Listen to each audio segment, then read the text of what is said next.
V dohrávke tretieho kola slovenského pohára vo futbale privítala druholigová Dunajská Streda lídra Corgon ligy Artmediu Petržalka. O postup do štvrťfinále sa hrá na jeden zápas. Napriek tomu, že hostujúci celok nastupoval iba so 4 hráčmi základnej zostavy v bráne s Jurajom Čobejom, jeho kvalitatívna prevaha bola zrejmá. Už v 5. minúte sa ocitol v prvej šanci Urbánek.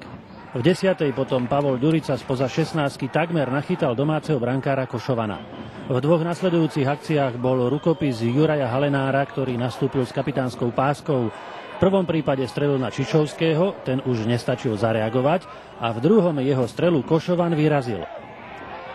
Gól Artmedie neprichádzal, pričom sa s pribúdajúcim časom začali viac osmieľovať aj domáci. Po polhodine hry sa dostali na dostrel, no nedávny corgonligista Tomáš Libič zakončil veľmi zle. Potom prišli hostia o svojho kapitána, keď sa Halenár zrazil s brankárom Košovanom. Zranil sa na hlave a v 35. minúte ho musel nahradiť Fodrek. Dunajsko-Strečania ešte viac ožili. Veľkú príležitosť mal Bartološ, ale jeho ľahký lob len preletel popred Čobejovú bránu. V nastavenom čase prvého polčasu ešte Martin Ďurica pekne posunul Pavlovi Ďuricovi, ale Košovan aj tento raz udržal pre DAC čisté konto. Po prestávke sa na pravej strane uvoľnil Bognár, dal Miroslavovi Kryšovi, ktorý ešte na jar obliekal trnavský dres a ani jeho strela neskončila v sieti. Potom sa opäť zaktivizovali hostia. Urbánkov priamy kop Adevunvi ani nabiehajúci Farkáš účinnejšie nezasiahli pri druhej žrdi. Tréner Vladimír Vajs začal posílať na ihrisko svoje tromfy. Najprv Jána Kozáka, po ňom aj Branislava Obžeru a hneď sa to prejavilo v hre.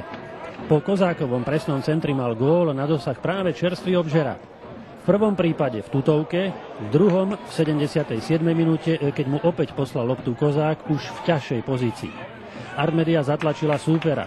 Skúšala, čo sa dalo, v 83.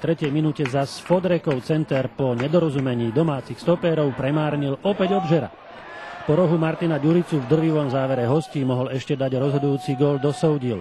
Ani on nemal šťastie a tak musel rozhodnúť rozstrel. V ňom si Juraj Čobej spomenul na Belehrad. Tentoraz zneškodnil 2 jedenásky, tú rozhodujúcu Čelemu, a keď potom Aleš Urbánek vo 4. sérii premenil, Artmedia postúpila do štvrťfinále slovenského pohára po víťazstve nad Dunajskou Stredou v rozstrele 4-2. Domáci, aj keď hrajú druhú lígu, tak samozrejme to srdce takýchto zápasov vždycky je veľké a nevždycky sa presadí kvalita. Z druhej strany to bol prípad dnešného zápasu, kde sme dali šancu niektorým hráčom z lavičky, ale znovu sa preukázalo to, čo som už niekoľkokrát opakoval, že tí, čo ťahajú, až nehrajú, tak je to na hre. Musí sa cítiť, takže s tými sa rýchlo rozlúčime a spokojne môžeme vidieť s postupom. Ja by som v prvom rade chcel poblahoželať súperových postupu, aj keď z penalty, čo je vlastne aj svojím spôsobom lotéria. Samozrejme, tak ako kolega Vajs povedal, že tie pohárové zápasy sú takéto, pretože nás to motivovalo. Pred rozstrelom ste si spomenuli na Belehrad, na tie vaše zákroky proti Partizanu? Aj keď som si nespomenul, všetci to dookola rozprávali, takže